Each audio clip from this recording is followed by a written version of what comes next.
Question number 4 টো চোৱা ইয়াত আমাক সেন্টেন্স দিয়া আছে কিছুমান আৰু লগতে অপশ্যন দিয়া আছে গতিকে আমি বাক্যবোৰ পঢ়ি যেটো অপশ্যন শুদ্ধ হয় হেতু ভৰাই দিম এ নম্বৰত কৈছে king Midas's greatest desire was to অৰ্থাৎ ৰজা মিডাছৰ আটাইতকৈ ডাঙৰ যেটো ইচ্ছা আছিল হেতু কি আছিল অপশ্যন 1 হাগ হিজ ডটাৰ তেওঁৰ জীয়ৰীক হাগ কৰা অপশ্যন 2 হেভ মোৰ গোল্ড আটাইতকৈ বেছি সোণ সংগ্ৰহ কৰা অপশ্যন 3 ৱাশ হিজ হেণ্ডছ তেওঁৰ হাত ধোৱা আৰু option 4 walk in the garden গতিকে আমাৰ আনসাৰ কোনটো হ'ব গম পাইছা আমাৰ আনসাৰ হ'ব option 2 have more gold question number B টো চোৱা dash granted the wish of king Midas অৰ্থাৎ কোনে ৰজা মিডাছৰ যেটো ইচ্ছা আছিল হেতু পূৰ্ণ কৰিছিলে অপশ্যনবোৰ আছে দ্য ষ্টোন শিলটোৱে কৰিছিলে দ্য ডিভাইন স্পিৰিট যেটো আত্মা আছিল হেতুৱে কৰিছিলে মিডাছৰ ডটাৰ মিডাছৰ জীয়ৰীয়ে কৰিছিলে আৰু অপশ্যন 4 এ গোল্ডেন ষ্টেচু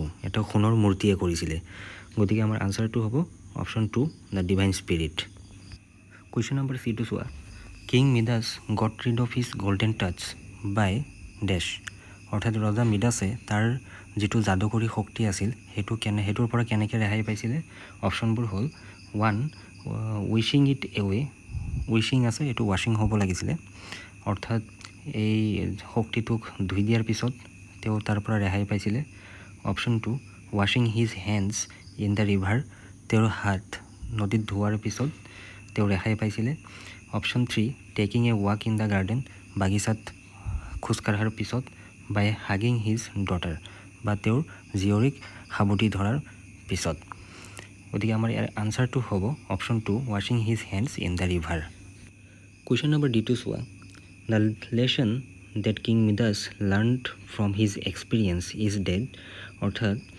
ৰজা মিডাছে তেওঁৰ অভিজ্ঞতাৰ পৰা কি শিকিলে option 1 gold is the key to happiness option 2 power is more important than love option 3 love and happiness are worth more than gold option 4 greed is everything in life গতিকে ইয়াৰ সঠিক যেটো উত্তৰ হেতু হ'ব option 3 love and happiness are worth more than gold question number E টো চোৱা after losing the golden touch king Midas অৰ্থাৎ তেওঁৰ যেটো যাদুকৰী শক্তি হেতু হেৰুৱাৰ পিছত ৰজা মিডাছৰ কি অৱস্থা হৈছিলে অপশ্যন 1 বিকেম গ্ৰিডিয়াৰ অৰ্থাৎ তেওঁৰ লোভ আৰু বাঢ়ি গৈছিলে অপশ্যন 2 বিকেম ৱাইজাৰ তেওঁ জ্ঞানী হৈছিলে অপশ্যন 3 ৰিমেইন দ্য সেম তেওঁ আগৰ নিচিনাই আছিলে আৰু অপশ্যন 4 লষ্ট হিজ কিংডম তেওঁৰ যি সাম্ৰাজ্য সেয়া হেৰুৱাইছিলে গতিকে ইয়াৰ আনসাৰ যেটো হ'ব option 2 became wiser question number F টো চোৱা the message that the story conveys is that অৰ্থাৎ এই যেটো ষ্টৰি বা সাধুকথা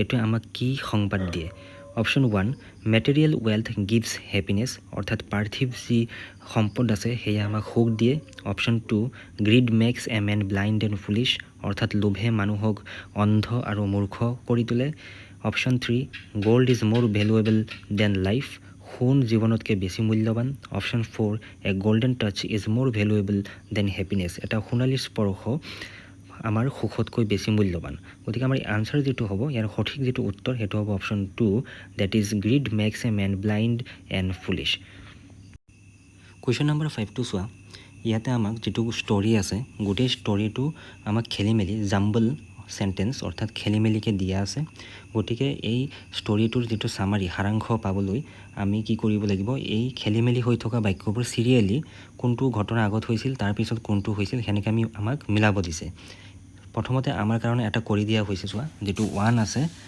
যেটো 4 নম্বৰ অপশ্যনটো আছে হেতু আমাক দিছে 1 অৰ্থাৎ মিডাছ অলৱেজ ওয়ান্টেড মোৰ গোল্ড অৰ্থাৎ ৰজা মিডাছে সদায় কি কৰিছিলে সোণ বিচাৰিছিলে অধিক পৰিমাণৰ সোণ বিচাৰিছিলে হেতু আমাৰ 1 নম্বৰ হৈ গ'ল তাৰ পিছত 2 নম্বৰ আমাৰ কোনটো হ'ব চোৱা 2 নম্বৰটো আহিব আমাৰ যেটো 6 নম্বৰ আছে হেতু হ'ব আমাৰ 2 যেনে a divine spirit made king Midas one day এটা স্বৰ্গীয় আত্মা কি কৰিছিলে এদিন ৰজা মিডাছক লগ পাইছিলে তাৰ পিছত কোনটো হ'ব যেটো 9 নম্বৰ আছে হেতু 3 নম্বৰ হ'ব যে the divine spirit said I will grant you one wish যেটো আত্মাই হেতু কি কৈছিল ৰজা মিডাছক যে মই তোমাক এটা ইচ্ছা পূৰণ কৰিম তাৰ পিছত যেটো 4 যেটো হ'ব হেতু হ'ব 11 নম্বৰ একেবাৰে তলৰটো চোৱা Midas said I wish whatever I touch turns into gold অৰ্থাৎ ৰজা মিডাছে কি উইচ কৰিছিলে যে তেওঁ যিটোৱে স্পৰ্শ কৰে সেইটোৱে যাতে সোণলৈ পৰিৱৰ্তন হয়, সেইটো গ'ল আমাৰ 4 নম্বৰ। তাৰপিছত 5 নম্বৰটো হ'ব চোৱা, যিটো 10 নম্বৰ আছে সেইটো 5 নম্বৰ হ'ব। Excited he ran to tell his daughter the news, তেওঁ উত্তেজিত হৈ আনন্দত নিজৰ জীয়ৰীক সেই খবৰটো ক'বলৈ দৌৰি গৈছিলে, সেইটো হ'ব 5 নম্বৰ। তাৰপিছত 6 নম্বৰটো চোৱা, যিটো 7 আছে কুৱেশ্যন চিৰিয়েল নম্বৰ যিটো 7 আছে সেইটো হ'ব 6 নম্বৰ। When she hugged him she instantly turned into a statue of gold, সেইটো হ'ব যেতিয়া ৰজা মিডাছে তেওঁৰ জীয়ৰীক আঁকোৱালি লৈছিলে তেতিয়া কি হৈছিল, তেওঁ এটি সোণৰ মূৰ্তিলৈ ৰূপান্তৰ হৈছিলে, সেইটো হ'ব 6 নম্বৰ। তাৰপিছত 7 নম্বৰ হ'ব, যিটো 8 নম্বৰ আছে চিৰিয়েল সেইটো হ'ব 7 নম্বৰ। মিডাছ বিকেম ভেৰি ছেড, মিডাছ কি হ'ল বৰ দুখিত হ'ল, এইটো হ'ব আমাৰ 7 নম্বৰ। তাৰপিছত 8 নম্বৰ হ'ব, যিটো 2 নম্বৰ আছে চিৰিয়েল সেইটো হ'ব 8 নম্বৰ। The divine spirit told Midas to wash his hands in the river, যিটো আত্মা আছিল সেইটোৱে কি কৰিছিল মিডাছক নিজৰ হাতকেইখন নদীত ধুবলৈ কৈছিলে, এইটো হ'ল 8 নম্বৰ। তাৰপিছত 9 নম্বৰটো হ'ব 3 নম্বৰটো চিৰিয়েলটো 9 নম্বৰ হ'ব, যে Midas quickly went to the river and washed his hands, ৰজা মিডাছে সোনকালে নদীলৈ গ'ল আৰু নিজৰ হাত ধুই ল'লে। তাৰপিছৰ চিৰিয়েল নম্বৰ যিটো 5 আছে সেইটো 10 নম্বৰ হ'ব, যেনে his daughter came back to life, ৰজাৰ মিডাছৰ জীয়ৰীজনী কি হ'ল আগৰ মানুহৰ মূৰ্তিৰ পৰা মানুহৰ ৰূপলৈ উভতি আহিল। তাৰপিছত 11 নম্বৰ এটাই থাকি গ'ল আমাৰ লাষ্ট, যিটো 1 নম্বৰ আছে, Midas learned to be happy with what he had, অৰ্থাৎ ৰজা মিডাছৰ যি আছিল তাতেই তেওঁ সন্তুষ্ট থাকিবলৈ শিকিলে। কুৱেশ্যন নম্বৰ 7 বিটো চোৱা, ইয়াতে আমাৰ ভাৰ্বৰ বেষ্ট ফৰ্মবোৰ দিয়া আছে, আমি পাষ্ট ফৰ্ম যিবোৰ আছে সেইবোৰ ভৰাব লাগে। ইয়াৰ আগত আমাক এক্সাম্পল দিয়া হৈছে 7A, গতিকে তোমালোকে সেইবোৰ ভালকৈ চাই ল'বা বা শিক্ষকৰ পৰা সুধি ল'বা। এতিয়া আমাৰ আনচাৰকেইটা চোৱা, প্ৰথম যিটো ভাৰ্ব আছে সেইটো আছে লিভ, অৰ্থাৎ কিছুমান ভাৰ্বৰ লগত আমি কেৱল ডি লগালে পাষ্ট টেন্স হৈ যায় আৰু কিছুমানৰ লগত আমি ইডি লগাব লাগে। এতিয়া লিভ ভাৰ্বটোৰ লগত আমি কেৱল ডি লগাই দিলেই এইটো হৈ যাব পাষ্ট টেন্স অৰ্থাৎ লিভড। তাৰপিছৰটো চোৱা, যিটো ভাৰ্ব আছে সেইটো হৈছে টাৰ্ণ, গতিকে ইয়াৰ লগত আমি ইডি লগাব লাগিব, ইডি লগাই দিলে হৈ যাব পাষ্ট টেন্স টাৰ্ণড। তাৰপিছত আছে টাচ, টাচৰ লগত আমি ইডি লগাই দিলে হ'ব টাচড, সেইটো হৈছে পাষ্ট ফৰ্ম। পিছত আছে শ্বক, শ্বকৰ লগতো আমি ইডি লগাব লাগিব, তেতিয়া হৈ যাব ইয়াৰ পাষ্ট ফৰ্ম শ্বক, শ্বকড। তাৰপিছত আছে ৰিয়েলাইজ, গতিকে ইয়াৰ লগত আমি কেৱল ডি লগাই দিলেই হৈ যাব পাষ্ট টেন্স ৰিয়েলাইজ, ৰিয়েলাইজড। তোমালোকে ইংৰাজী গ্ৰামাৰ এখন লৈ ল'বা, তাতে ভাৰ্বৰ লিষ্ট পাবা, তাতে তোমালোকে ভাৰ্বৰ প্ৰেজেণ্ট ফৰ্ম, পাষ্ট পাৰ্টিচিপল গোটেইখিনি পাই যাবা। কেৱল নিয়মিতভাৱে পঢ়ি গ'লে সেইবোৰ গোটেই জীৱনলৈ মনত থাকি যাব, কেৱল এতিয়াৰ পৰা তোমালোকে চৰ্চা কৰি যাবা সেইবোৰ। তলচোৱা আমাক কি দি আছে, যে সকলো ভাৰ্বৰ ক্ষেত্ৰতে এই নিয়ম নাখাটে। আমি যে কৰিলোঁ এইমাত্ৰ ডি লগাই বা ইডি লগাই পাষ্ট ফৰ্ম কৰিলোঁ, কিছুমান এনেকুৱা ভাৰ্ব আছে য'ত আমি এই ইডি বা ইডি লগাই পাষ্ট ফৰ্ম কৰিব নোৱাৰোঁ। যেনে গ' হ'লে দেখিছানে ইয়াৰ যিটো পাষ্ট ফৰ্ম সেইটো হ'ব ৱেণ্ট, বিকাম হ'লে বিকেম হৈ গ'ল, গেট হ'লে গট হ'ল, চি হ'লে চ হ'ল, এনেকুৱা আৰু বহুত আছে, যেনেকুৱা ইট হ'লে এট হৈ যাব। এনেকুৱা তোমালোকে গ্ৰামাৰ পঢ়ি থাকিলেহে সেইবোৰ মনত থাকিব। কুৱেশ্যন নম্বৰ চিটো চোৱা, ইয়াতে আমাৰ ব্ৰেকেটত কিছুমান ভাৰ্ব দি আছে, সেই ভাৰ্ববোৰ আমাৰ চিম্পল পাষ্ট টেন্সত কনভাৰ্ট কৰি সেইবোৰ সেই খালী ঠাইবোৰ আমি পূৰণ কৰিব লাগে। তেন্তে ব'লা চাওঁ কি হ'ব আনচাৰবোৰ। প্ৰথমটো হ'ব কিং মিডাছ, ইয়াতে ৱান্ট আছে, এইটো হ'ব চিম্পল পাষ্ট টেন্সত wanted. To be the richest king, so' he, ইয়াতে উইচ যিটো আছে এইটো হ'ব উইচড, ই ডি লগাই দিলে হ'ল। For the power to turn everything he touched into gold, the divine spirit dash, এইটো গ্ৰাণ্ট আছে গ্ৰাণ্টেড হ'ব। Him his wish, Midas dash touched a stone and it dash আছে আকৌ টাৰ্ণড হ'ব এইটো ইনটু গ'ল্ড।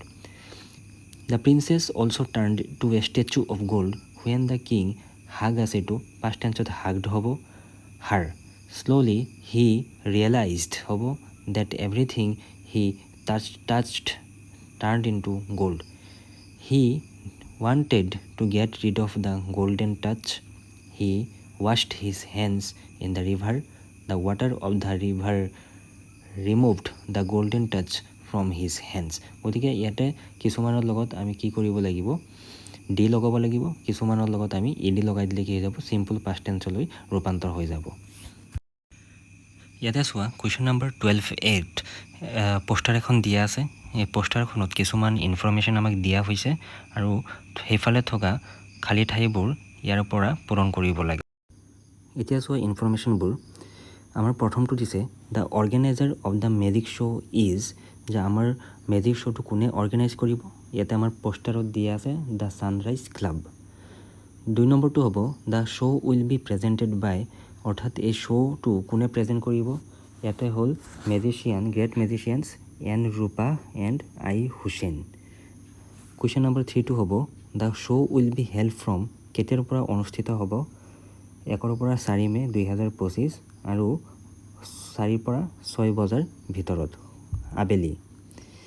তাৰপিছত question number 4 the venue for the magic show' is, অৰ্থাৎ magic শ্ব'টো অনুষ্ঠিত হোৱা ঠাইখন হ'ল নাট্য মন্দিৰ।